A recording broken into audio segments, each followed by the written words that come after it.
Salut tout le monde et bienvenue dans cette vidéo, c'est Yvan. Alors j'espère que vous allez bien et aujourd'hui je vais répondre à une question qui se pose assez souvent dans le milieu des enduits. Quel enduit utiliser pour rénover un mur? Est-ce que c'est mieux d'utiliser un enduit de rebouchage ou plutôt un enduit garnissant? Donc avant de rentrer dans le vif du sujet, pour ceux qui me découvrent, bienvenue à vous. Et dans la description de cette vidéo se trouve une formation offerte qui peut beaucoup vous aider durant vos travaux de peinture. Mais j'y reviendrai à la fin de cette vidéo histoire de ne pas perturber votre visionnage.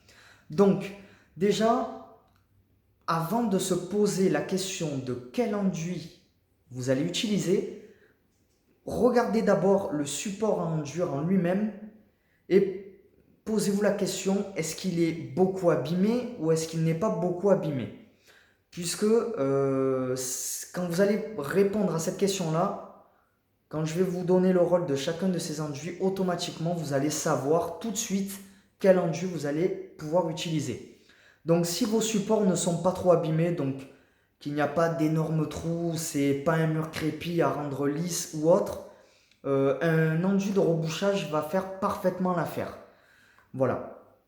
Ensuite, si vous avez par exemple un mur crépi, il faut le rendre lisse, ou voilà, vous avez vraiment de gros ratissages à faire. Donc ratissage, pour ceux qui découvrent, c'est tout simplement remplir votre pente de mur intégralement d'enduit. Donc pas faire des petits enduits par-ci par-là, c'est le recouvrir intégralement d'enduit.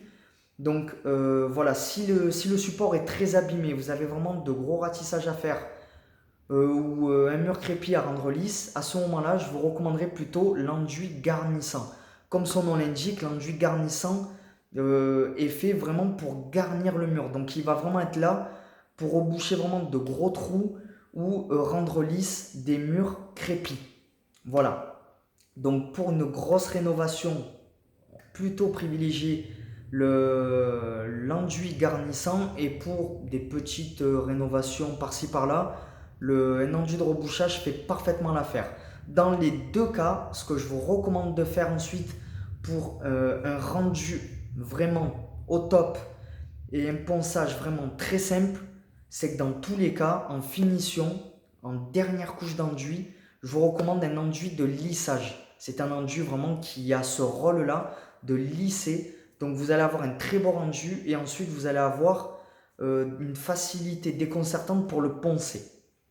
Voilà, ensuite, si vous n'êtes pas très regardant pour la finition, juste un enduit de rebouchage fera parfaitement l'affaire si vous avez juste un petit enduit par-ci par-là à faire.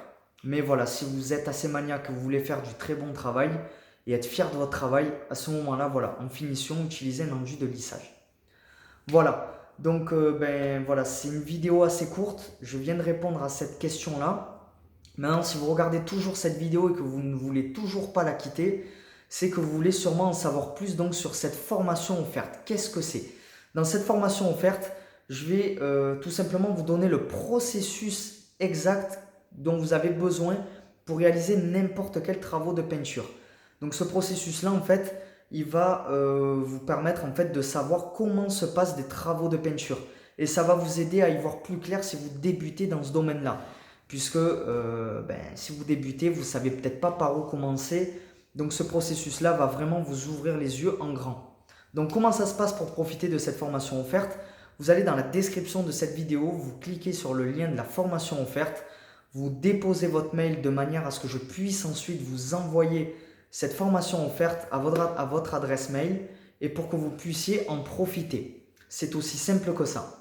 Voilà, cette vidéo est maintenant terminée. Si vous l'avez bien aimée, n'oubliez pas de mettre un petit pouce bleu, de vous abonner sur cette chaîne afin de recevoir les dernières vidéos. Voilà, je vous dis à la prochaine vidéo. Ciao, ciao.